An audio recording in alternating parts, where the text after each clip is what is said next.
Brought to you by Global St. Angelo's Venture Funding.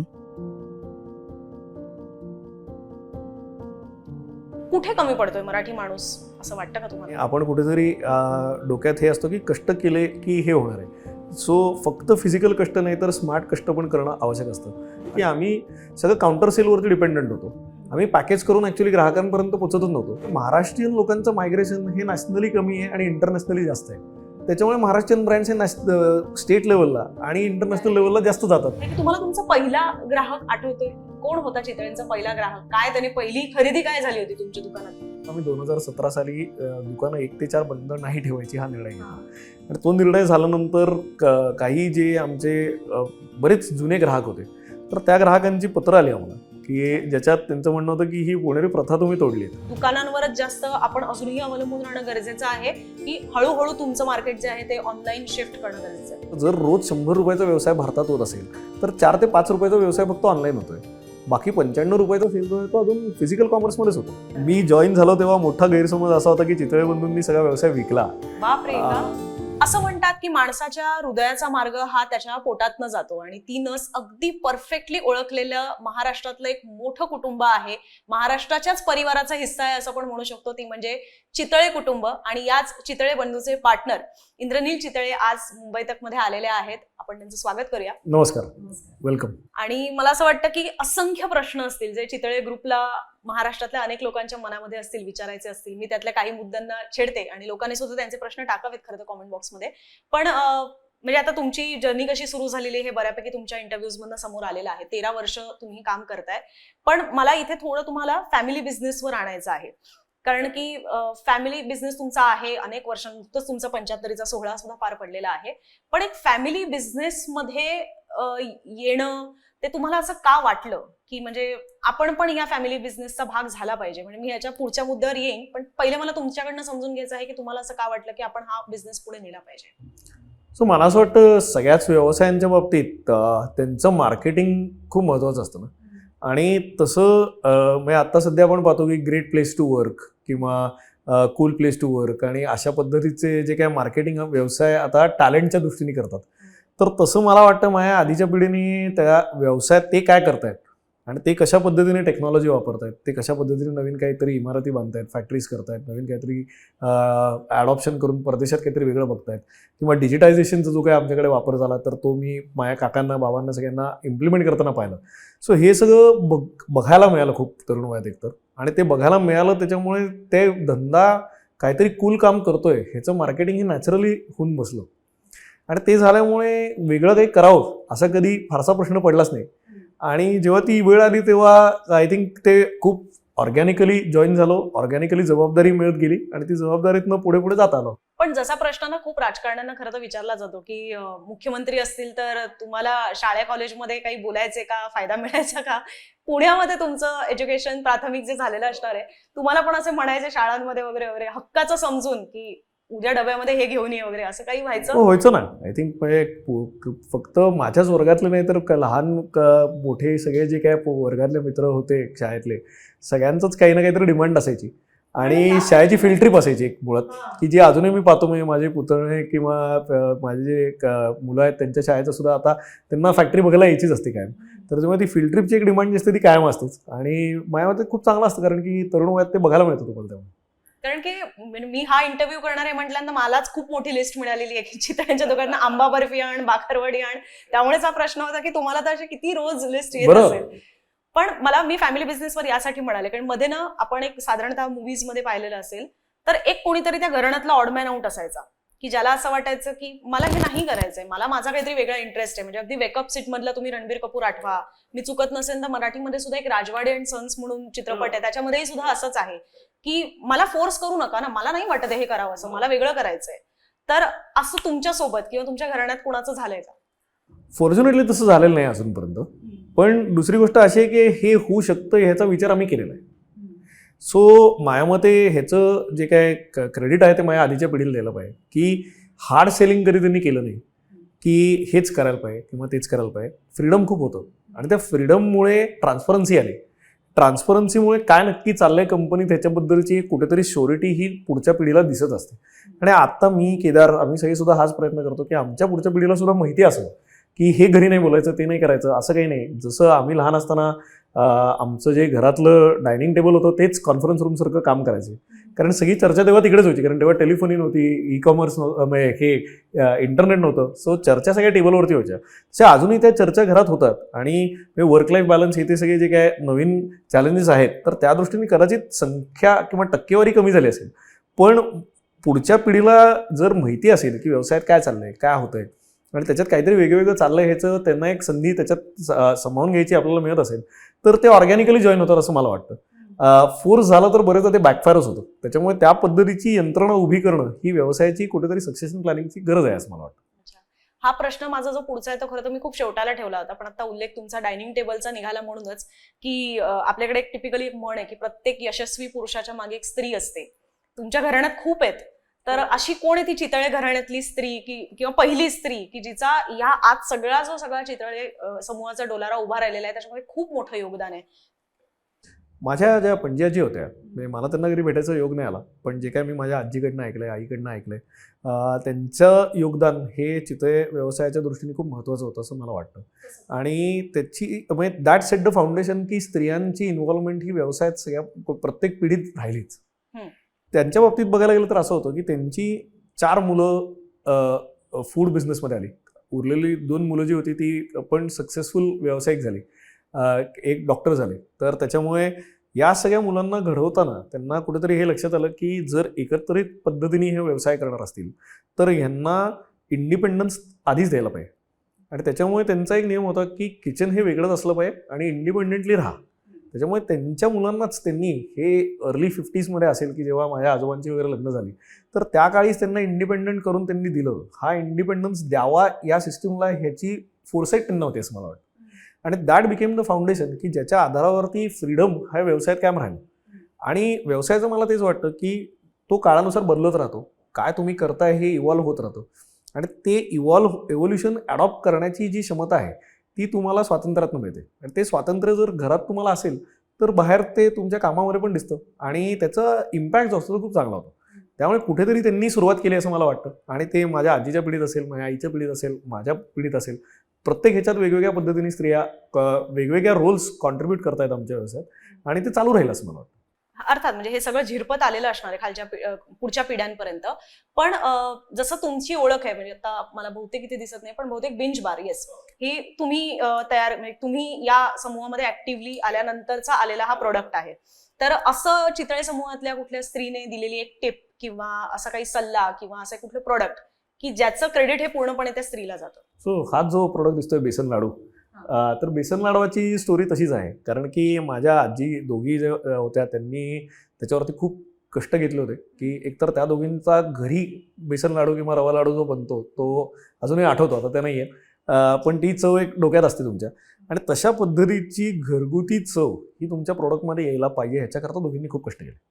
आणि त्यामुळे जरी इंडस्ट्रियलाइज प्रोडक्शनवरती इव्हेंच्युअली ते गेलं तेव्हा आचारी होते, त्या आचार्यांवरती कशा पद्धतीने रेसिपीचं एक अंडरस्टँडिंग करून द्यायचं हे खूप क्रिटिकल होतं. आणि ते झालं म्हणून कुठेतरी चितळे बंधू हा हाऊस होल्ड ब्रँड झाला. आणि ते हाऊस होल्ड ब्रँड होण्याकरता होमली फिलिंग येणं आवश्यक होतं, तर ते त्यांनी दिलं. तर त्याच्यामुळे कसं आहे, एसओपी आणि रेसिपी दोन्ही असं मी म्हणेन. त्याच्यामुळे त्याच रेसिपी अजूनही चालू आहेत, 75 वर्ष झाल्यात. आणि फॅमिली बिझनेसलाच धरून पुढचा प्रश्न होता तो म्हणजे की तुम्ही लहानपणापासून, जसं मगाशी उल्लेख केला, लहानपणापासून तुम्हाला घरी सगळं दिसतंय, तुम्ही दुकानांमध्ये गेलेला असणार, तुम्ही अगदी बसायचाच सुद्धा दुकानांमध्ये.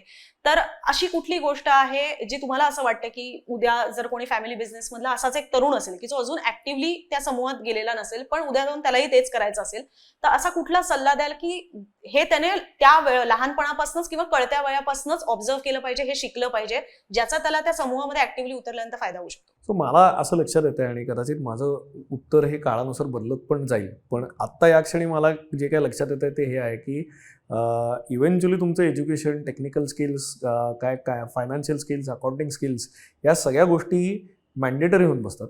ती काय तुमची एक्झेम्पलरी स्किल नसते. एक्झेम्पलरी स्किल जी आहे ती एस्पेशली आमच्यासारख्या व्यवसायात असेल तर ती म्हणजे पीपल मॅनेजमेंट आहे. आणि पीपल मॅनेजमेंटमध्ये मेजरली तुमचं काम जे आहे ते कन्झ्युमर आणि कस्टमर मॅनेजमेंट आहे. त्यामुळे तुमचा कस्टमर कोण आहे आणि त्याला काय हवं आहे, त्याच्या काय अपेक्षा आहेत, त्याच्याशी इंटरॅक्ट करताना तो तुमच्या ब्रँडवरती जेव्हा पिढ्यानपिढ्या विश्वास ठेवतोय तर तेव्हा तो काय अपेक्षेने तुमचा प्रोडक्ट विकत घेतोय ह्याचा विचार तुम्हाला करत राहायला पाहिजे.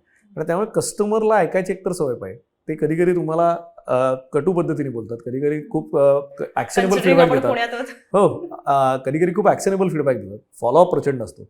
पण ते कस्टमरची डिमांड सर्व्हिस करायची ॲबिलिटी ही प्रत्येक ब्रँडची असली पाहिजे. ज्या क्षणी आपण कन्झ्युमर फोकस किंवा कस्टमर फोकस ब्रँडमध्ये आणतो तर तेव्हा माझ्यामध्ये मागच्या सगळ्या सिस्टीम आहेत ना त्या हळूहळू अलाईन होतात. पण ते कस्टमर काय करतो हे कळलंच नाही आणि आपण फक्त आपल्या त्या झोनमध्ये राहिलो की जिकडे माझी टेक्नॉलॉजी, माझं इंजिनिअरिंग, माझी प्रोसेस, ऑटोमेशन की जे मी स्वतः केलेलं आहे, तर ते मला लक्षात आलं की आता त्याचा एका पॉईंट नंतर काही उपयोग नाही आहे. कारण शेवटी कन्झ्युमरला त्याचं काही घेणं देणं नाही जर त्याचं इमोशन आणि सॅटिस्फॅक्शन या दोन गोष्टीवरती आम्ही विचार केला नाही तर. सो ते समजून घ्यायला पीपल स्किल्स महत्त्वाचे आहेत. ते जितकं चांगलं लवकर कळेल पुढच्या पिढीला तेवढे त्यांना तो बिझनेस कशा करता उभा आहे हे कळेल आणि मग बिझनेस चांगल्या पद्धतीने वाढवता येईल असं मला वाटतं. मला या मुद्द्यावर यायचंच आहे, पण तुम्ही सल्ल्यांचा मुद्दा आता छेडलात म्हणून की कस्टमर पण कधी कधी सांगत असतो आणि आपण पुण्यात आहोत, तुमचा सगळा डोलार जो आहे प्रामुख्याने तो पुण्यातला आहे. तर पुणेकर हे भले थेट बोलत असतील किंवा अगदी ज्याला आपण स्ट्रेट फॉरवर्डली म्हणतो ते म्हणत असतील, ते कधी कधी कटूही वाटत असेल वरे वरे, पण ते नेमकं बोलतात. त्यांना उगाच आडेवेडे घ्यायला आवडत नाहीत, पाट्यांवरून सुद्धा ते कळतं. तर असे काय तुम्हाला असा एकदम नेमका सल्ला किंवा असा थेट सल्ला कुठल्या पुणेकर ग्राहकाने दिलेला आहे? नाही, येत असतात. आय थिंक त्याला काही पण शॉर्टेज नाही. एखादा जो असा लक्षात राहील. पण मला एक जो सल्ला मिळाला होता तो असा होता की जेव्हा आम्ही 2017 साली दुकानं 1 ते 4 बंद नाही ठेवायची हा निर्णय घेतला आणि तो निर्णय झाल्यानंतर काही जे आमचे बरेच जुने ग्राहक होते तर त्या ग्राहकांची पत्र आली आम्हाला की ज्याच्यात त्यांचं म्हणणं होतं की ही पुणेरी प्रथा तुम्ही तोडलीत. आणि त्या पॉईंटपर्यंत प्युअरली लॉजिकल किंवा फायनान्शियल अशा पद्धतीने निर्णय घ्यायची सवय झाली होती किंवा तसे निर्णय घेत होतो. हा इमोशनल ॲस्पेक्ट आहे की जो कल्चरल आहे हा कधी विचार केलेलाच नव्हता.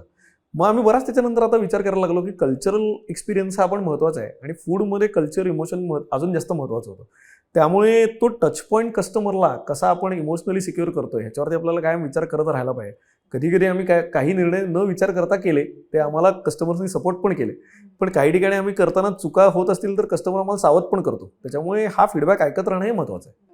पण भावनिक मुद्दा काढलात म्हणून, कारण की तुमचे बरेचसे प्रोडक्ट्स आता मला नवीन पाहायला मिळतात. म्हणजे याच्यात सुद्धा आपण पाहिलं तर बेंच बार आहे, मिलेटचा शिरा, उपमा, खूप सारे प्रोडक्ट्स आहेत. तिकडे पायनॅपल शिरा वगैरे पण आहे. सगळे नवीन गोष्टी झालेल्या आहेत. तर याच्यातनं कुठेतरी ही भीती नाही वाटत की जो जुना आपला ग्राहक वर्ग आहे तो कुठेतरी दूर जाईल, लांब जाईल? कारण येईल दुकानात तर अरे नेहमीसारख्या गोष्टी नाही, हे काहीतरी आता वेगळंच आलेलं आहे. आणि कन्सिडरिंग कधी कधी जुनी पिढी जी आहे त्यांना फार पटकन गोष्टी अडॅप्ट करता येत नाहीत किंवा कोपअप करता येत नाही, तर असं होतं? कधी कधी होतं आणि कधी कधी असंही होतं की कस्टमरचा व्ह्यू पॉईंट जो असतो तो कायम बिझनेस सेन्स म्हणून जर का बघायला गेलं तर लॉजिकल होतो असंही नाही.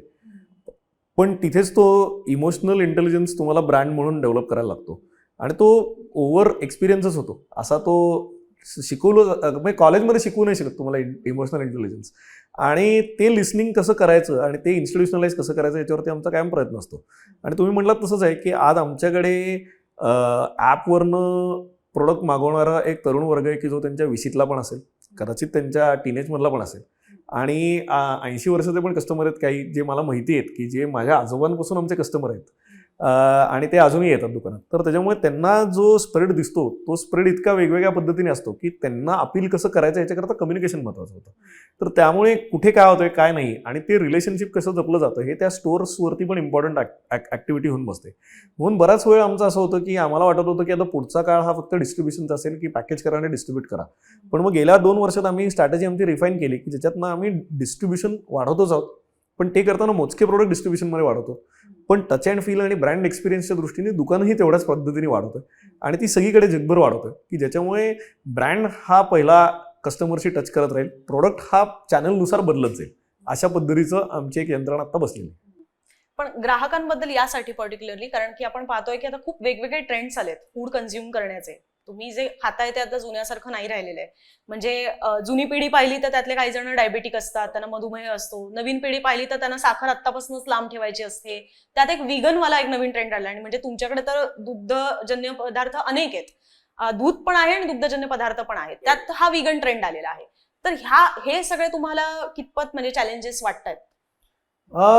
चॅलेंजेस नाही आहेत, ऑपॉर्च्युनिटीज आहेत असं मी त्यांना म्हणेन. आणखीन प्रोडक्ट्स आणण्याचं. आणखीन प्रोडक्ट आणि कस्टमरची जी इव्हॉल्विंग टेस्ट आहे त्याला सॅटिस्फाय करायची. कसं आहे की कंपनी म्हणून आमचं धोरण हे आहे की आपण चांगलं पद्धतीचं जे काही अन्न बनवू शकतो ते आपण द्यावं आणि ते कस्टमरला सर्व्हिस म्हणून द्यावं. सो ते देत असताना कस्टमरच्या गरजा या प्रेफरन्सनुसार बदलत चालल्यात. म्हणजे तुम्ही मला म्हणाल तसं की तुम्ही ऑफ शुगर असता किंवा माझी शुगर इंटेक खूप कमी ठेवतो, पण मला काजू कतली खायला आवडते का किंवा लाडू खायला आवडतो का, तो 100% आवडतो. म्हणजे ओकेजनली आपण खातो सणासुदीला वगैरे. सो त्याचा इमोशनल ऍस्पेक्ट जो सॅटिस्फॅक्शनचा आहे तो आपण विसरून जातो कधी कधी विथ द लॉजिक की बाबा नाही ऑफ शुगर कम्प्लिटली, किंवा मी कीटो करणार आहे किंवा मी विगन डाएटवरती आहे की ऑफ मिल्क पण पाहिजे मला.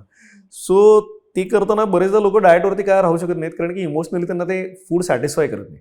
त्यामुळे फूडचं काम सॅटिस्फॅक्शन देणं पण आहे आणि ते देताना तुम्ही त्यांना वेगवेगळ्या त्यांचे जे काही टेंडन्सीज आहेत, डाएटरी प्रेफरन्स आहेत किंवा फॅट्स आहेत, या सगळ्या गोष्टींवरती किती समावेश करून घेऊ शकता हे बघायला पाहिजे. आणि इन्क्लुसिव्ह असणं हे फूड ब्रँडचं गरजेचं आहे कारण की सगळ्यांना अन्न खायचंच असतं.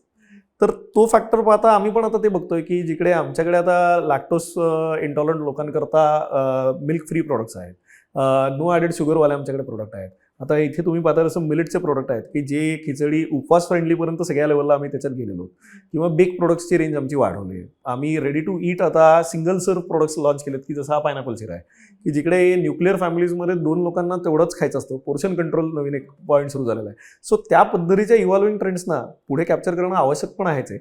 सो ते करताना संस्कृती आपली कशी जपायची, किंवा आम्ही जसे आमची विजन स्टेटमेंट ठेवलं की we want to honour tradition and cherish innovation, हे दोन्ही गोष्टी आम्ही याचा एक समतोल गाठायचा प्रयत्न करतो.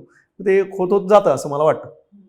पण मग याच्यामध्ये जे मिठाई मार्केट आहे, स्वीट्सचं जे मार्केट आहे ते धोक्यात आलेलं आहे असं मानायचं का? कारण की फक्त म्हणजे शुगर कंट्रोल करायचा एवढाच मुद्दा नसतो, पण आता त्याला इतके ऑल्टरनेटिव्ह झालेले आहेत. म्हणजे खूप वर्षांआधी त्याला स्वीट्स या मार्केटला एक ऑल्टरनेटिव्ह आलेला होता, तो डेअरी मिल्क कॅडबरीने काढलेला होता की ते पूर्ण एक बॉक्सच रेडी असायचा आणि तो सर्रास भाऊबीज असेल, बर्थडे असेल, त्याला गिफ्ट म्हणून तेच दिले जायचे जे ऍक्च्युली आधी मिठाया किंवा फळं दिली जायची.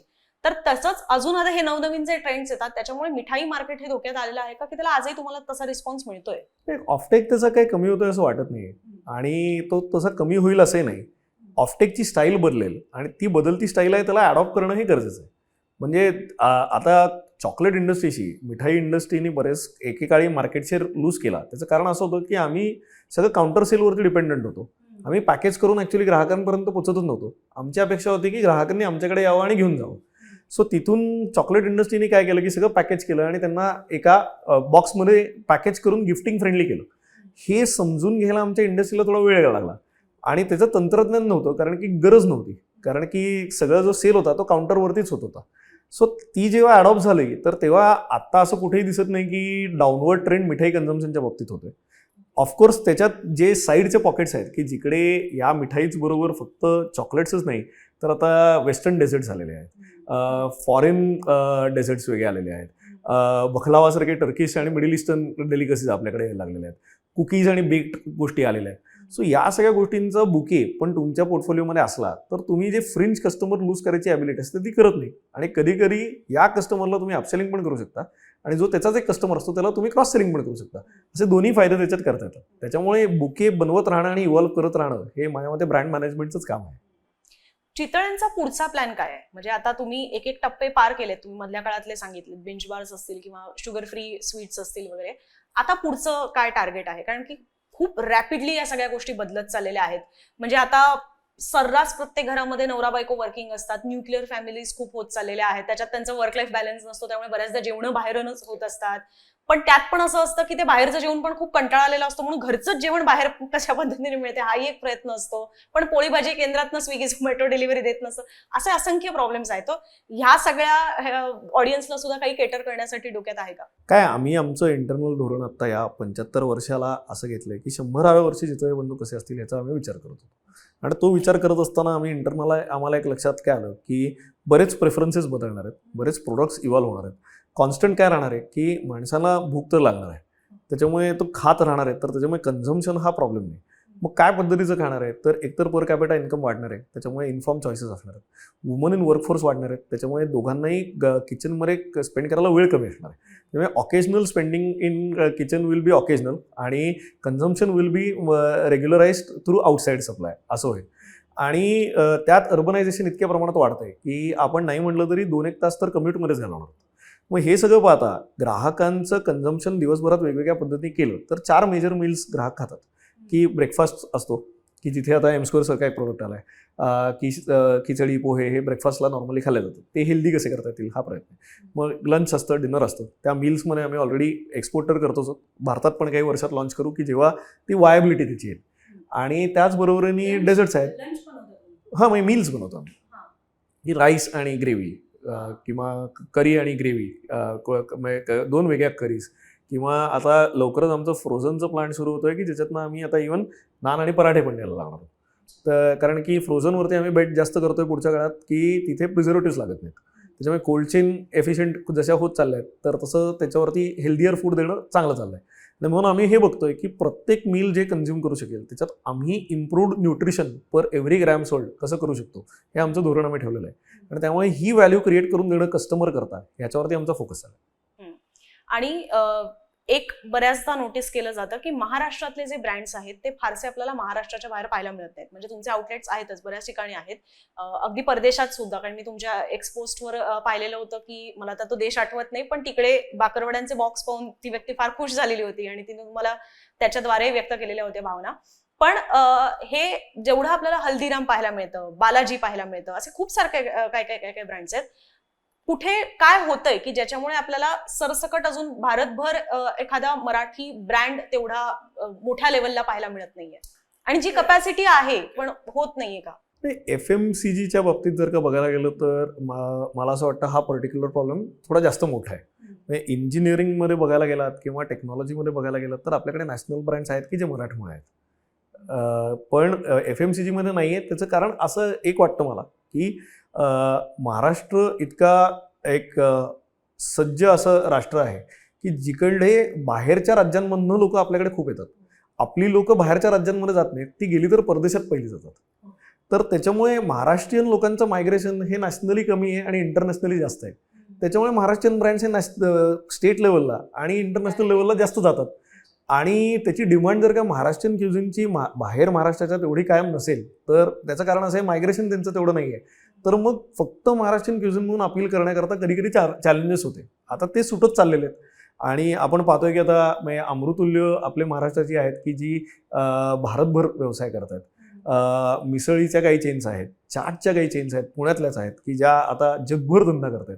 तर त्याच्यामुळे ते हळूहळू होत चाललंय. आणि माझ्यामते ते ऑन्टरप्रिनरल डेअरिंग एक परत मराठी माणसात जागरूक झालेला आहे कोविडच्या काळानंतर. तर त्याच्यामुळे त्याचा इम्पॅक्ट हा पुढच्या 10 वर्षात आपल्याला अजून चांगला दिसेल.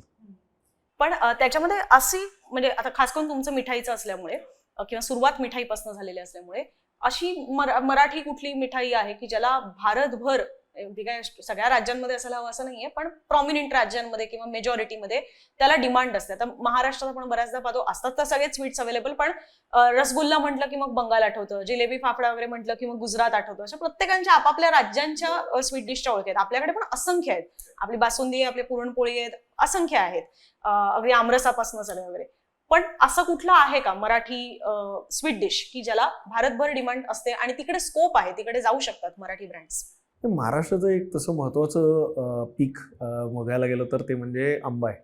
आणि आंब्याशी निगडीत सगळ्या ज्या काही गोष्टी आहेत त्याची डिमांड चांगली आहे. म्हणजे आम्ही पाहतो की आंबा बर्फी ॲज अ प्रोडक्ट हा महाराष्ट्राची स्पेशालिटी म्हणून बऱ्याच ठिकाणी डिमांडेड असतो भारतात. सो तशी ओळख आहे. किंवा पुरणपोळी ही गोष्ट बघायला गेली तर एकदम ट्रेडिशनल महाराष्ट्रीयन आहे. करंजी एक दुसरा प्रोडक्ट आहे की जो तसाच एकदम ट्रेडिशनल महाराष्ट्रीयन आहे.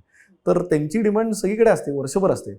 उकडीचे मोदक हे ज्या पद्धतीने ते मार्केट जगभरात वाढतंय ते फेनॉमिनल आहे. त्याच्यामुळे माझ्यामध्ये कितीही आता महाराष्ट्रातनं गेलं तरी ते कमीच पडणार आहे एवढे उकडीच्या मोदकाची डिमांड आहे. तर त्यामुळे असं नाहीये की महाराष्ट्रातल्या पदार्थांची ओळख नाहीये. माझ्या मते ते मार्केटिंग जितकं जास्त करू तेवढं विजिबिलिटी इम्प्रूव्ह होईल. आणि त्याचसोबत एक दुसरा प्रश्न येतो तो म्हणजे कायम मराठी माणसाबद्दल जो बोलला जातो, ज्याला तुम्ही नक्कीच एक अपवाद आहात, म्हणजे तुमचं अख्खं कुटुंब अपवाद आहे की मराठी माणूस उद्योग करू शकत नाही, व्यवसाय करू शकत नाही. तुम्हाला काय वाटतं कुठे कमी पडतोय मराठी माणूस? म्हणजे फॉर्च्युनेटली म्हणा की तुम्हाला घरातनं ते मिळालं आणि तुम्ही ते चांगल्या पद्धतीने पुढे नेतात, पण अनेकांना घरातनं तसं मिळत नाहीये, बॅकग्राऊंड नाहीये त्यांचं. तसं कुठे कमी पडतोय मराठी माणूस असं वाटतं का तुम्हाला? कमी पडतो असं नाही वाटत मला. कारण की गेल्या काही वर्षात काय की जसं जसं आम्ही व्यवसाय वाढवतोय वेगवेगळ्या राज्यांमध्ये तसे खूप चांगले एस्टॅब्लिश्ड मराठी व्यावसायिकांशी संबंध होतो. आणि फक्त भारतातच नाही तर परदेशात सुद्धा मला असे बरेच व्यावसायिक भेटलेत की जे 100 मिलियन 200 मिलियन कधी कधी काही ॲक्वायर्ड $500 मिलियन त्यांनी कंपन्या विकलेल्या सुद्धा आहेत. तर त्याच्यामुळे ऑन्ट्रप्रिनरशिप ही मराठी माणसात नाही हे मला पटत नाही. माझ्या मते ते स्वीकारणारी कम्युनिटी अजून संख्यावाईज कमी आहे, तर ती काही वर्षात वाढेल. जसं की आत्ता आपण पाहतोय की आत्ता तरुण मुलांना म्हणजे मी बऱ्याच स्टार्टअप्स किंवा स्टुडंट ऑन्टरप्रिनरशिपमध्ये फोकस करतो की तिथे आत्ता पाहिलं तर तरुण मुलं इंजिनिअरिंग करणारी आता या ॲम्बिशनमध्ये नाही आहेत की मला अमेरिकेत जाऊन MS करायचं आहे. त्यांचं असं आहे की मला आता कॉलेजमध्ये जायच्या आधी स्टार्टअप घ्यायचं आणि त्याचं व्हॅल्युएशन $1 मिलियन करायचं आहे. त्याच्यामुळे तशी ॲबिलिटी येत चालली आहे. सो आय थिंक जसं आपलं ओव्हरऑल कन्झम्पशन इम्प्रूव्ह होत जाईल भारताचं, तसं अजून मराठी ऑन्टरप्रिनर्स येतील अशी मला गॅरंटी आहे. पण त्यांच्यासाठी म्हणजे ओव्हरऑल बोलायचं झालं तर राजकीयदृष्ट्या, सामाजिकदृष्ट्या, वेगवेगळ्या दृष्ट्यांदृष्ट्या तेवढं पोषक वातावरण आहे का? खूप लोक म्हणजे मराठीमध्ये असं म्हटलं जातं की अनेक लोक नोकरी करणंच प्रेफर करतात. सेफ आहे, महिन्याकाठी हाताला पैसे येतात, त्याच्यातनं मग तुम्ही तुमचे घर बंगला गाडी वगैरे सगळ्या गरजा पूर्ण करू शकता, कशाला या सगळ्यांमध्ये पडा, असं एक टेंडन्सी असते, विचारसरणी असते जी कदाचित बाकीच्याही कम्युनिटीजमध्ये असेल. खास करून आपण मराठीत आपण बऱ्याचदा ऐकतो म्हणून मी ते मराठीबद्दल बोलतेय. तर ह्यातनं कसं बाहेर पडायचं? तर मला काय वाटतं की असं 50 लाख ते 25 कोटी या ब्रॅकेटमध्ये असलेले मराठी उद्योजकांची संख्या खूप मोठी. मराठी इकोसिस्टमने आता त्यांच्यावरती या पद्धतीने लक्ष द्यायला पाहिजे की जिकडे त्या 50 लाखाच्या ऑन्टरप्रिनरला तुम्ही 5 कोटीला कसं देऊ शकता आणि 25 कोटीच्या ऑन्टरप्रिनरला तुम्ही 100 कोटीला कसं देऊ शकता.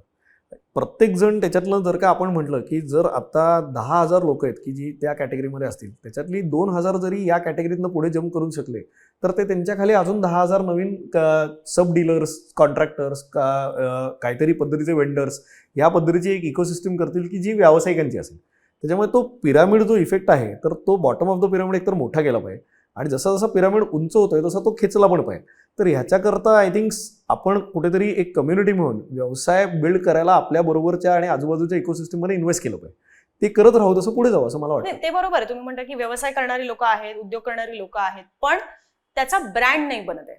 आज जसा चितळे ब्रँड आहे की तुम्ही त्याच्यात कन्सिस्टन्सी आहे, सातत्य पण आहे. असं नाही की सुरुवातीचा काही काळ होता मग मध्ये डाऊनफॉल आला आणि नंतर अचानक वर आला, असंही नाही. सातत्याने लोक चितळेंकडे येतात, आम्हाला गर्दी पाहायला मिळते स्टोर्समध्ये. असा एक जो ब्रँड तयार होणं गरजेचं आहे ना, तसा होत नाहीये. तर त्याच्या मागची काय कारण वाटतं? मला काय वाटतं की त्या बाबतीत मराठी संस्कार जे आहेत ना ते कष्टाच्या ओरिएंटेड खूप जास्त आहेत आणि आपण कुठेतरी डोक्यात हे असतं की कष्ट केले की हे होणार आहे. सो फक्त फिजिकल कष्ट नाही तर स्मार्ट कष्ट पण करणं आवश्यक असतं. आणि बरेचदा त्याच्यात आत्ताच्या D2C काळात ब्रँड बनायचं असेल तर तुम्हाला ब्रँड म्हणून पहिलं स्वतःलाच ॲक्सेप्ट करून टाकायला लागतं. सेल झाला की नाही हे वेगळी गोष्ट असते. तर त्याच्यामुळे या दोन्हीचा मध्य काढून मराठी ब्रँड्स कसे बनवता येतील ह्याच्यावरती विचार करायला काही हरकत नाही, होईल असं मला वाटतं. आणि या माझ्या मते सर्वात जास्त गरज यांना कॅपिटलची असते, कारण की वर्किंग कॅपिटल त्यांना कमी पडत असतं, त्यामुळे त्यांना ग्रोथ करता येत नसते. तर त्या पद्धतीचे काही ॲक्सेलरेटर्स करता येऊ शकतात का की जे SME बिझनेसेसना पुढे नेऊ शकतात. ते झालं तर हा प्रॉब्लेम पण सॉल्व्ह होऊ शकतो असं मला वाटतं. त्यामुळे फायनान्शियल प्लस ब्रँडिंग अशा दोन्ही पद्धतीची एक सोशल इकोसिस्टम पाहिजे बिझनेसेसना सपोर्ट करायला. पण त्याच्या ट्रेंड्स बदलत चाललेले आहेत. म्हणजे ज्या वेळेला तुमच्या पणजोबांनी सगळं सुरू केलं तेव्हा वेगळे पॅटर्न्स होते, आजोबांनी सुरू केलं तेव्हा वेगळे, वडिलांनी तेव्हा वेगळे, आता तुम्ही आलेला आहात. पूर्णपणे एक जग वेगळ्या काय म्हणतो त्याला आपण, म्हणजे तांत्रिक दृष्ट्या खूप प्रगती करते, क्रांती नवी होते, म्हणजे AI पर्यंत आता आपण पुढे गेलेलो आहोत.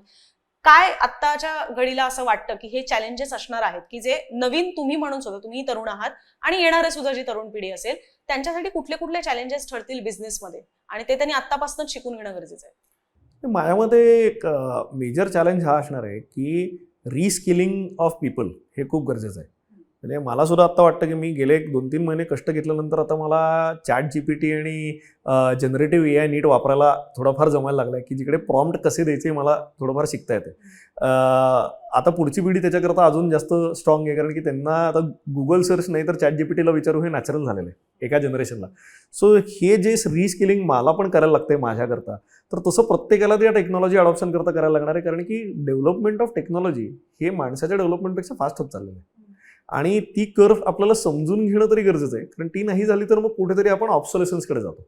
त्यामुळे ही टेक्नॉलॉजी हार्नेस करायला, टेक्नॉलॉजी एम्ब्रेस करायला पाहिजे आणि ते करण्याकरता रिस्किलिंग किंवा अडॉप्शन ऑफ टेक्नॉलॉजी हे शिकवणं प्रत्येक वयोगटाच्या लोकांना गरजेचं आहे. तो माझ्यासमोरचा मोठा चॅलेंज आहे. कारण की आता ते नाही झालं तर आपलं रेलेव्हन्स या काळात राहत नाही असं कुठेतरी. रेलेव्हन्स आणि वेळेच्या बाबतीत बोलायचं झालं तर की लोकांना वेळच नाहीये. म्हणजे मुंबई सारखं जे सतत जागा असणारं शहर आहे, पुणे पण फॉर दॅट मॅटर, वेळच नाहीये लोकांकडे. अशा परिस्थितीमध्ये दुकानं चालतायत का? कारण की तुम्हाला आजकाल सगळ्या गोष्टी तुमच्या फोनवर अवेलेबल आहेत. म्हणजे अगदी 10 मिनिटात सुद्धा डिलिव्हरी मिळते किंवा एका दिवसाच्या 24 तासांच्या आत सुद्धा तुम्हाला डिलिव्हरी मिळते. सो तुम्हाला काय वाटतं की दुकानांवरच जास्त आपण अजूनही अवलंबून राहणं गरजेचं आहे की हळूहळू तुमचं मार्केट जे आहे ते ऑनलाईन शिफ्ट करणं गरजेचं आहे? सो ऑनलाईन हे पण फक्त योग्य चॅनल आहे असं मला वाटत नाही. कारण की आपण पाहतोय तसं ते grass is greener on the other side situation आहे की दुकानं असलेल्या ब्रँड्सना ऑनलाईन जायचं आहे, ऑनलाईन किंवा D2C असलेल्या ब्रँड्सना फिजिकलमध्ये यायचं आहे.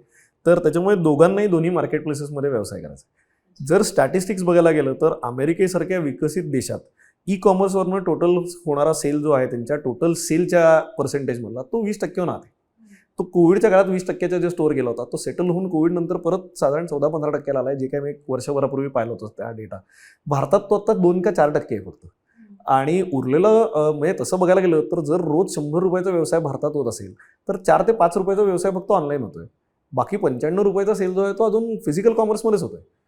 तर त्यामुळे हे बरोबर का ते चुकीचं आहे असं न ठरवता आपण ब्रँड्स म्हणून ओमनी चॅनल कसं होऊ शकतो हा प्रयत्न करणं आवश्यक आहे. आणि ते जर झालं तर मग तुम्ही कस्टमरला ट्रॅक करा.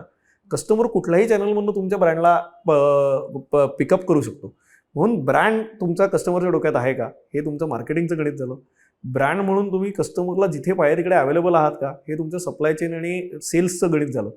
आणि ते करताना कस्टमर तुमच्याकडे परत परत येतोय का हे तुमचं क्वालिटीचं गणित झालं. हे 3 गोष्टी तुम्हाला जुळवणं आवश्यक आहे. चॅनल्स आता इतकी वाढली आहेत की actually viability wise real estate business बरोबर हे चांगलं चाललंय असं मला वाटतं. पण स्टँड अलोन रिअल इस्टेट बिझनेसेसना चॅलेंज आहे. कारण की पुणे मुंबईसारख्या जर भागात बघायला गेलं तर आपली दोन्ही मिळून साधारण मुंबईत एक 1.8 मिलियन आणि पुण्यात साधारण 8 मिलियन आणि मुंबईत 18 मिलियन. सो 25 मिलियन लोक तर फक्त पुणे मुंबईमध्येच आहेत महाराष्ट्रातल्या 35-40 मिलियनमधले.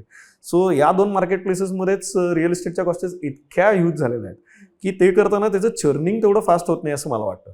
त्यामुळे मला असंही वाटतं की आता जसं जसं जग झोपत नाही आहे आणि 24 तास सगळ्या अवेलेबिलिटी आहे तसे कायदे आता इव्हॉल्व्ह व्हायला पाहिजेत की जिकडे दुकानांना 24 तास ऑपरेशनल राहायचे परमिट्स पण मिळायला पाहिजेत.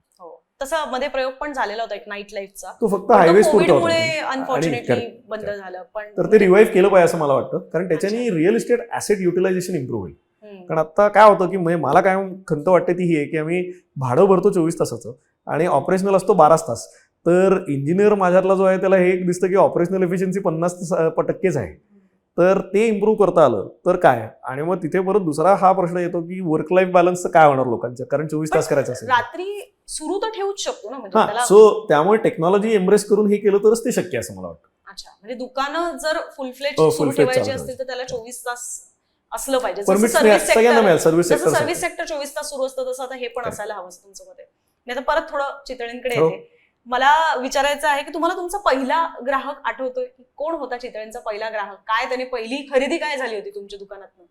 म्हणजे माझ्या आजोबांच्या काळातली ही वेळ असेल, 1950-51 सालातलं वगैरे असेल. तर मला वाटतं पेढाच असावा.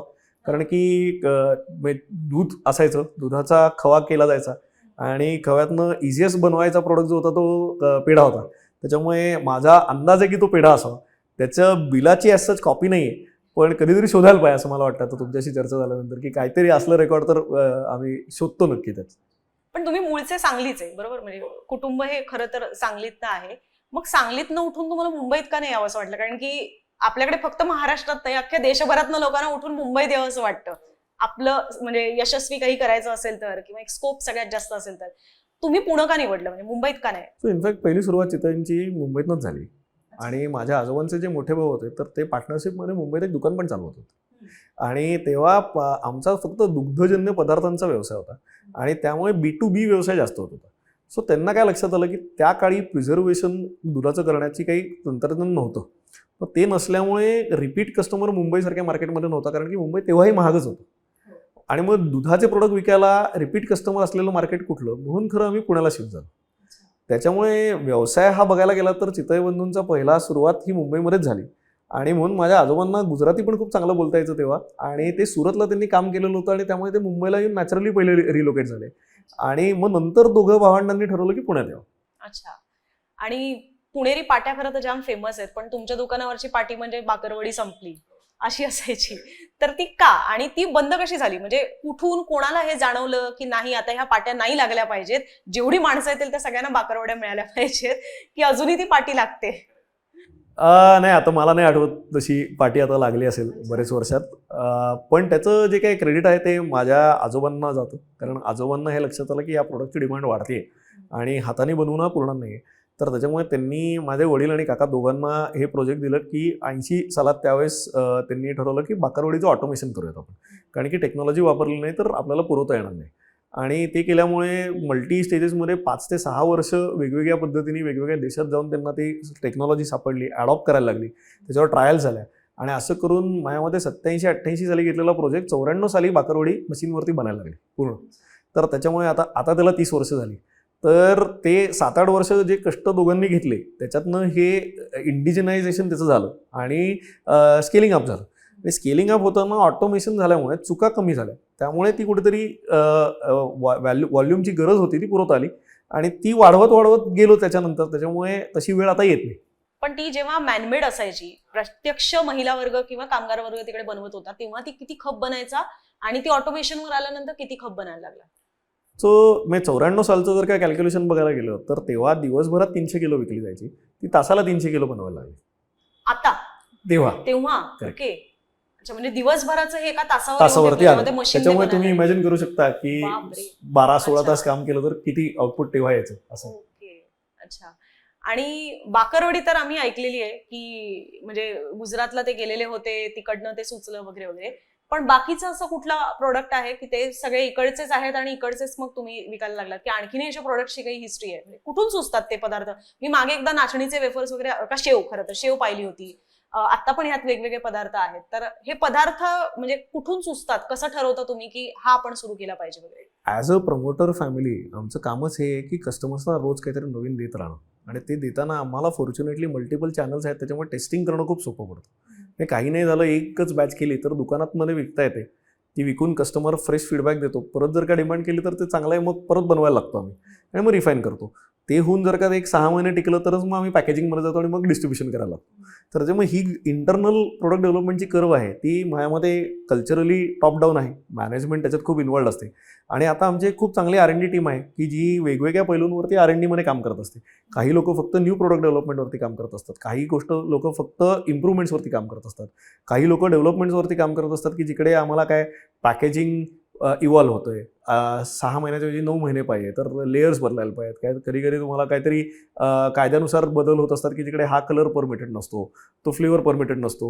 अमेरिकेत एक वेगळं काहीतरी अलाउड असतं, ऑस्ट्रेलियामध्ये वेगळं असतं, भारतात वेगळं असतं. तर मग ह्याचं कसं समतोल गाठायचा, या सगळ्या दृष्टीने R&D डिपार्टमेंट आमचं खूप स्ट्रॉंग आहे आणि त्यांचं आता कामच ते आहे की त्यांनी सारखे प्रोडक्ट काढत राहावे आणि ते करताना त्याचं लिंकेज आमचं मार्केटिंग बरोबर झालेलं आहे. त्याच्यामुळे मार्केटमध्ये विकता येतील असेच प्रोडक्ट डेव्हलप करावे असे आम्ही प्रयत्न करतो. त्यामुळे ते कुठेतरी आता यंत्रणा नीट बसत चालली. पण काय त्यात साधारणतः ट्रेंड म्हणजे कुठे असा ऑडियन्स नाही, तुमच्या बाबतीत कस्टमर्स, ग्राहक झुकलेला पाहायला मिळतो की या ह्याच्यामध्ये जास्त डिमांड आहे, इथे ह्याच्यामध्ये जास्त नवीन पदार्थ आणणं गरजेचं आहे? मिलेट ही माझ्या मते एक अपकमिंग फील्ड आहे. मिलेटचे लाडू आम्ही गेल्या वर्षी लॉन्च केले आणि ते शुगर फ्री मिलेट लाडू केले आणि त्याची डिमांड स्काय रॉकेट झाली.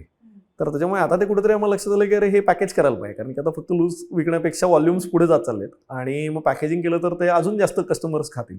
सो त्यामुळे मिलेटचं जे काही मार्केटिंग गेलं 2 वर्षात झालं की जिकडे युनायटेड नेशन्सने पण त्याला सुपर फूड्स म्हणून डिक्लेअर केलं, ते झाल्यामुळे कुठेतरी मिलेटची डिमांड इम्प्रूव्ह होत चालली असं दिसतंय. त्यामुळे पीपल वॉन्ट हेल्दियर ऑप्शन्स, ते तुम्ही दिलेत तर लोक ते घेतात असं आहे. चितळ्यांबद्दल 3 गैरसमज होते, त्यातला एक मगाचा बाकरवडीचा आपला झाला, दुसरा आहे तो म्हणजे आमची कुठेही शाखा नाही आणि तिसरा आहे तो म्हणजे 1 ते 4 दुकान बंद. आता ह्या तिघांमधनंही तुम्ही बाहेर पडलेला आहात. तर ते पहिलं बाकरवडीचं तुम्ही उत्तर दिलं, दुसरं आहे ते म्हणजे आमची कुठेही शाखा नाही. हे का मुळात आलं होतं, असं का तुम्हाला अभिमानानं सांगावं असं वाटलं आणि नंतर ते का गेलं मग? नाही, ॲक्च्युली ही आमची कुठेही शाखा नाही हे खरं सांगायचं तर चितळे बंधूंकरता योग्य अशी फेज नव्हतीच. कारण की चितळे बंधूंच्या कायमच बाजीराव रोड आणि डेक्कनवरती शाखा होत्या. त्याच्यामुळे सुरुवात झाल्यापासूनच 2 शाखा असल्यामुळे असं एकाच जागेशी आम्ही कुठेतरी लिमिटेड आहोत अशी कधी विचारसरणी चितळे बंधूंची नव्हती. तर त्याच्यामुळे माझ्यामध्ये ती पुणेरी आयडिया होती आणि त्याचं ओरिजिन जे मी काय ऐकलं ते हे होतं की दुग्धजन्य पदार्थांच्या बाबतीत बरेच जे व्यापारी होते ते हे लावायचे की आमची कुठेही शाखा नाही, कारण की त्याच्यात ॲडल्ट्रेशनची रिस्क तेव्हाही होती. त्याच्यामुळे हा चितळेंचा प्रोडक्ट आहे म्हणून कोणीतरी तिसरा माणूस विकतोय तर तो ऑथॉराईज नाहीये हे समजून यावं ह्याच्याकरता आमची कुठेही शाखा नाही, अशा पद्धतीचं कुठेतरी कनोटेशन होतं हे मला मध्ये कळलं. ते पण एका पुण्यातल्या जुन्या व्यापाऱ्यांनी मला सांगितलं.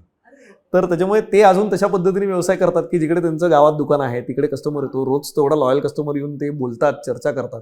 सो त्याच्यापेक्षा आमची आता स्टाईल थोडीशी इव्हॉल्व झाली कामाची, पण त्याच्यामुळे तसं ते शास्त्र होतं असं मला वाटतं. मग आता कुठपर्यंत गेल्यात, किती झाल्यात शाखा? पुणे, आता मुंबई? नॉर्थ अमेरिकामध्ये आमच्या शाखा आहेत, हा. युरोपमध्ये आमच्या शाखा आहेत, मिडल ईस्टमध्ये आमच्या शाखा आहेत, मिडल ईस्ट मध्ये पण? हां मिडल ईस्टमध्ये पण आहे. ऑस्ट्रेलियामध्ये आता आमची जस्ट फॉर्मेशन झालं आहे, लवकरच उघडेल. एक स्टोर उघडले ऑलरेडी, पण फॉर्मलाइज ऑपरेशन्स या वर्षभरात होतील.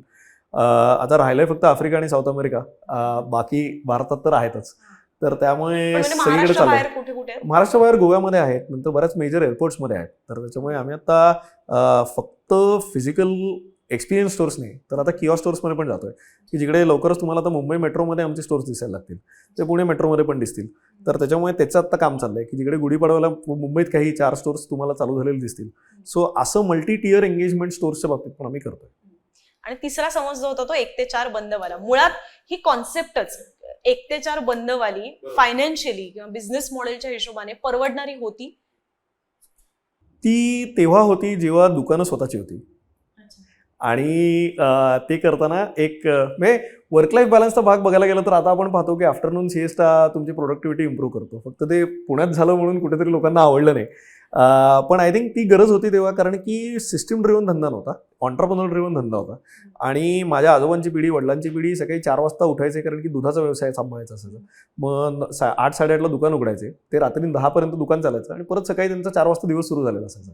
तर त्यामुळे त्यांना विश्रांतीला वेळच नव्हता. आणि बरेचदा आमच्याकडे काम करणारा जो वर्ग आहे तोही सगळा या पद्धतीने मल्टिपल जॉब्स करायचा. त्याच्यामुळे ते सकाळी दूध उतरायला जी लोकं यायची तीच नंतर दुकानात काम करायची, तीच परत संध्याकाळी काहीतरी करायची. आणि कधी कधी त्यावेळेस सामाजिकदृष्ट्या पण बघायला गेलं तर एवढी विकसित नव्हता आपला समाज. तर त्याच्यामुळे मल्टिपल जॉब्स केल्याशिवाय त्या कष्टाळू समाजाला लाईव्हलीहूडच नव्हतं. त्यामुळे हे करायच्या मध्यात एक पेपरची लाईन टाका असं सुद्धा करणारे लोक आमच्याकडे अजूनही आहेत. तर त्या किंवा रात्री रिक्षा चालवा, तर मग ब्रेक मिळणार कसा? तर तेव्हा ती मार्केट प्लेसच स्लो होती आणि मार्केट प्लेस पुण्यातली काय तर लक्ष्मी रोड होता. त्याच्यामुळे लक्ष्मी रोड बंद सगळाच व्हायचा, कारण सगळे व्यापारी जवळ राहायचे आणि तिकडनं जेवायला घरी जायचे, दुपारी येऊन परत व्यवसाय करायचे. सो म्हणून ती प्रथा आय थिंक चालली. जेव्हा त्या बिझनेसचा लुकआउट हा ब्रँड पर्स्पेक्टिव्हने यायला लागला तर तेव्हा आम्हाला लक्षात आलं की आता कस्टमर सेंट्रिक चेंज आम्हाला केला पाहिजे आणि म्हणून हा बदल केला. मग अजून असा कुठला आहे समज, गैरसमज चितळेंबद्दलचा की जो तुम्हाला आता दूर करायला आवडेल? नाही, माझ्यामध्ये आता सध्या असं काही गैरसमज नाही. मी जॉईन झालो तेव्हा मोठा गैरसमज असा होता की चितळे बंधूंनी सगळा व्यवसाय विकला बापरे, आणि आम्ही सगळ्या गोष्टी बाहेरनं करून घेतो आणि फक्त एक कोणतरी माणूस ब्रँड चालवत होतो, असा तो एक मोठा हे होता. तर आय थिंक त्या दृष्टीने आम्ही आमचे कारखाने जे आहेत ते इतके ट्रान्सपरंट केलेले आहेत. आम्ही लोकांना ओपन इन्व्हाइट दिलेलं आहे की तुम्ही कधीही या, बघा, इन्स्पेक्ट करा आणि we are happy to open that up.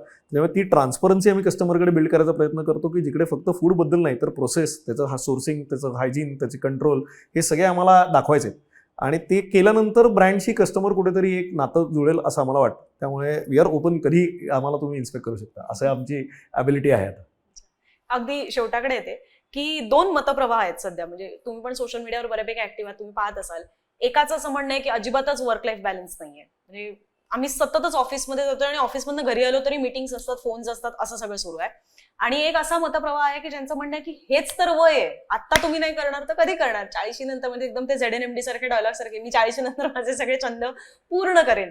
तुम्ही कुठल्या या 2 मतप्रवाहांपैकी बसता? सो मला काय वाटतं की याच्यात असा मतप्रवाह करण्यापेक्षा आपण वेगळा एक मतप्रवाह पॉईंट ऑफ व्ह्यू बघावा. आणि तो असा आहे की ऑन्टरप्रेन्युअरचा पॉईंट ऑफ व्ह्यू एक वेगळा असतो आणि जो नोकरी करतोय त्या माणसाचा पॉईंट ऑफ व्ह्यू वेगळा असतो. आणि आपण समजू शकतो की प्रत्येकजण त्यांच्या परिस्थितीनुसार किंवा काय ज्या काय काळाची गरज आहे, नोकरी त्यांना आवडतेच असं नाही. तर त्याच्यामुळे त्या बाबतीत स्ट्रगल्स इतके आहेत की तिथे कंप्लेंट्स जास्त येतात. सो बरेचदा ओनर्स आणि त्यांच्या टीम्स ज्या असतात त्या इतक्या इम्पॉर्ट असतात की जिकडे ते ऑन्टरप्रेन्युअरसारखा विचार करत असल्या तर त्यांना हा वर्क लाईफ बॅलन्स हा नेसेसरी फॅक्टर दिसत नाही. त्यांनाही डाऊन टाईम लागतो, पण तो माझ्या दृष्टीने प्रत्येकाचं आपापलं एक इक्वेशन असलं पाहिजे की मला कधी वेअर आउट होतोय. आणि वेअर आउट होत असताना आपल्याला हे गरजेचं आहे की शेवटी ह्याच्यातनं सगळं जे काय मिळतंय ते करताना is it coming at the cost of family, is it coming at the cost of your mental health, आणि is it coming at the cost of your physical health. या तिन्ही गोष्टींचा विचार प्रत्येक व्यक्तीने आपापल्या पद्धतीने करावा. आपले प्राईम मिनिस्टर आहेत की जे 4 तासच झोपतात असं मी ऐकलेलं आहे. त्याच्यामुळे भारतासारखा देश चालवायला ते पण एवढे कष्ट करतात, तर मग वर्क लाईफ बॅलन्स हे जेनेरिक असू शकत नाही. ते प्रत्येकाला इंडिव्हिज्युअल आहे आणि त्यांनी त्यांच्या बाउंड्री सेट कराव्या. तर तिथे कुठेतरी मला असं वाटतं की बाउंड्रीज आणि फॅमिली कल्चर हे सेट करायला आपण खूप ॲकोमोडेटिव्ह आहोत. तर त्या दृष्टीने आपण थोडंसं तिकडे जर का आपलं नीट डिफाईन केलं की हे मी नाही करणार आहे, तर बऱ्याच गोष्टी सोप्या होतात. मग हे वाद राहत नाहीत की ह्याचा वर्क लाईफ बॅलन्स चांगला आहे का त्याचा वाईट आहे. तुमची मी म्हणजे सोशल मीडियाच्या पोस्ट पाहिल्या, त्याच्यामध्ये तुमच्या अनेक नेत्यांसोबत उठबस आहे. म्हणजे मी अगदी परराष्ट्र मंत्र्यांसोबत सुद्धा तुमचं एक फोटो पाहिलेला होता. तर एक बिझनेसमन म्हणून, एक उद्योजक म्हणून आणि सध्याची राजकीय परिस्थिती पाहता काय असं वाटतं की उद्योजकांसाठी या गोष्टी धोरणात्मक दृष्ट्या या गोष्टी आल्या पाहिजेत? म्हणजे मी अगदी काही वेळापूर्वी एकाशी बोललेले होते, ते वेगळ्या पद्धतीचे उद्योग आहे त्यांचा, पण त्यांचंही असं म्हणणं होतं की यावेळेला आम्ही मतदान फक्त या गोष्टीसाठी केलं की आम्हाला एक स्थिर सरकार हवंय, असं पण एक वाटतं लोकांना. तर ह्याबद्दल तुमचं काय मत आहे की काय धोरणात्मक निर्णय हे उद्योग ही गोष्ट डोळ्यासमोर ठेवून झाले पाहिजेत? मला काय वाटतं की स्टॅबिलिटी ही खूप क्रुशलच आहे. त्याच्यामुळे ते स्थैर्य असलंच पाहिजे राजकीय दृष्ट्या. आणि कुठेतरी आपण हे ॲक्सेप्ट केलं पाहिजे की पॉलिटिक्स आणि इंडस्ट्रीज किंवा बिझनेसेस हे दोन्हीही नेशन बिल्डिंग करता तेवढेच महत्त्वाचे आहेत. त्याच्यामुळे आपली प्रायोरिटी ही नेशन बिल्डिंग असली पाहिजे. ते करताना पॉलिटिकल आयडिओलॉजीज बदलत राहतील, त्या इव्हॉल्व्ह होत राहतील आणि त्याच्यावरती कमेंट करण्याकरता मी कोणी नाही. त्याच्यामुळे व्यवसाय म्हणून आम्हाला प्रत्येक आयडिओलॉजीशी त्याचं धोरण समजून घेणं आवश्यक आहे, पण व्यवसाय करत राहणं आवश्यक आहे. तर त्यामुळे ते जर स्टेबल बिझनेस एन्व्हायरमेंट करत असतील तर आणि ते करताना व्यवसायांचं ऐकून ईज ऑफ डुईंग बिझनेस इम्प्रूव्ह होत असेल तर माझ्या मते सगळे व्यवसाय हॅपी असतील. आणि एक शेवटचा प्रश्न की महाराष्ट्रात किंवा बहुतांश घरांमध्ये काही गोडधोड असेल, काही आनंदाचे क्षण असतील किंवा सणासुदीचे दिवस असतील, यातल्याच बऱ्यापैकी मिठाया जातात. चितळ्यांच्या घरी काय येतं?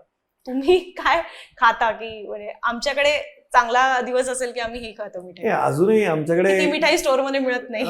कधी कधी म्हणजे अजूनही माझी आई काही गोष्टी घरी करते. माझी बायको आता त्या गोष्टी घरी करते, तिला ज्या दिवशी सुट्टी असते तेव्हा. आणि पाकातल्या पुऱ्या एक गोष्टी आहे की जी आमच्याकडे घरात जेन्युइनली सगळ्या जनरेशन्सना आवडते आणि ती दुकानात विकता येत नाही कारण की पाकातल्या पुऱ्या साधळून जातात. तर त्याच्यामुळे तो एक्सपिरियन्स चांगला नसतो. पण घरात त्या बनत असल्या तर कधी कधी काम सोडून लवकर जायची इच्छा पण होते. त्यामुळे तसं एक असतं. किंवा जिलबी ही आमच्याकडे सेलिब्रेट करायची कायम गोष्ट आहे. आणि 15 ऑगस्ट असो, 26 जानेवारी असो, जिलबीचा अपील हा जगभर आहे, म्हणजे भारतभर तर नक्की आहे. तर त्याच्यामुळे ती एक गोष्ट आवडते सगळ्यांना. सो या 2 गोष्टी आम्ही सगळे ताव मारतो असं म्हणजे. खूप खूप धन्यवाद तुम्ही मुंबईतक्षी हा संवाद साधल्याबद्दल. आणि अशाच पद्धतीने नात्यातला हा गोडवा आणखीन वर्षानुवर्ष पुढे वाढत राहू दे. तुमचं 100 वर्षासाठीचं जे ध्येय आहे तेही पूर्ण होऊ देत, या तुम्हाला शुभेच्छा. आणि इंद्रनील चितळे यांची मुलाखत आपण यासाठी घेतलेली होती कारण की तुम्ही उद्योग जरी करत असाल, तुम्हाला व्यवसायात यायचं असेल तरी सुद्धा बदलत्या काळानुसार काही गोष्टी या तुम्हाला अडॅप्ट कराव्या लागतात, शिकाव्या लागतात, ज्या कदाचित अजून आपल्या करिक्युलम मध्ये आलेल्या नसतील किंवा त्याचं एक्सपोजर आपल्याला नसेल. तर तो मुंबईतचा प्रयत्न होता की चितळेंमार्फत त्याही गोष्टी समजून घ्यायच्या आणि अर्थात चितळे समूहाबद्दल सुद्धा आपण अनेक गोष्टी जाणून घेतलेल्या आहेत. तुम्हाला ही मुलाखत कशी वाटली? तुम्हाला याबद्दल काही प्रश्न असतील तर ते खाली कॉमेंट बॉक्समध्ये जरूर मांडा. कॅमेरामन राजू इनामदार आणि साहिल चव्हाणसह मी अनुजा, मुंबई तक, पुणे.